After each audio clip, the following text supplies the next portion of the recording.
A victim impact statement is a statement that a crime victim gives at criminal sentencing, explaining what the impact was of the crime. It can be used by the judge to determine an appropriate sentence. It also can be used in other ways, such as sending a message to the defendant about the pain and suffering that a crime has caused. Victim impact statements have been in the news lately in some prominent cases. For example, many will recall the U.S. gymnastics victims who were victimized by Dr. Larry Nassar. Judge Aquilina in that case allowed more than 100 women to come into her courtroom and give a victim impact statement as a way of obtaining perhaps some kind of closure, an opportunity to address the defendant, an opportunity to address the world about what that crime had done to them.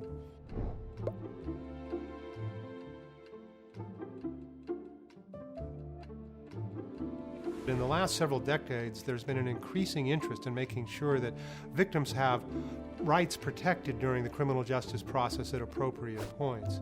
For example, in 1982, President Reagan's task force on victims of crime recommended that crime victims should have the opportunity to give a victim impact statement whenever a judge was sentencing a defendant. Today, in all 50 states and in the federal criminal justice system, crime victims have the opportunity to provide a victim impact statement. It's protected by statute or court rule or other devices, and it's a means of making sure that the victim's voice is heard in the process. Victims don't get a veto over what the sentence should be, but victims do get a voice in what that sentence should be by directly addressing the judge and explaining what the circumstances of the crime were and what kinds of things the judge should be considering when imposing a sentence on a defendant. It's important to understand that a victim impact statement doesn't necessarily mean that a judge is going to impose a harsher penalty. In fact, sometimes victims want shorter penalties than the prosecutor may be seeking. An example of this is in the area of restitution. A prosecutor might wish to sentence a defendant to several years in prison, but a victim might prefer to have the defendant sentenced to work release so that the defendant could continue to maintain a job and pay restitution. The victim impact statement, in short, allows the judge to fully understand the dimensions of the crime and the repercussions not only of the crime, but also of the potential sentence. And the judge can then use all of that information in crafting an appropriate sentence. When we consider victim impact statements, it's useful to consider what the other actors during sentencing are allowed to do. Prosecutors are allowed to give a statement to the judge as to the appropriate sentence, and likewise, a defense attorney and the defendant get to allocute or make a statement to the judge arguing for mercy or whatever other conditions that they would like to see placed on the sentence.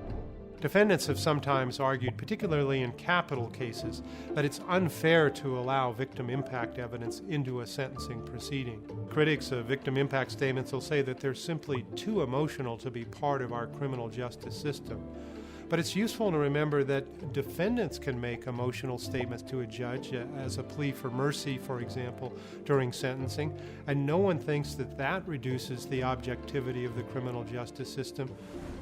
Those issues reached the United States Supreme Court in 1991 in a case called Payne versus Tennessee, and the Supreme Court rejected the defense challenge, concluding it was not cruel and unusual punishment to allow victims' voices to be heard.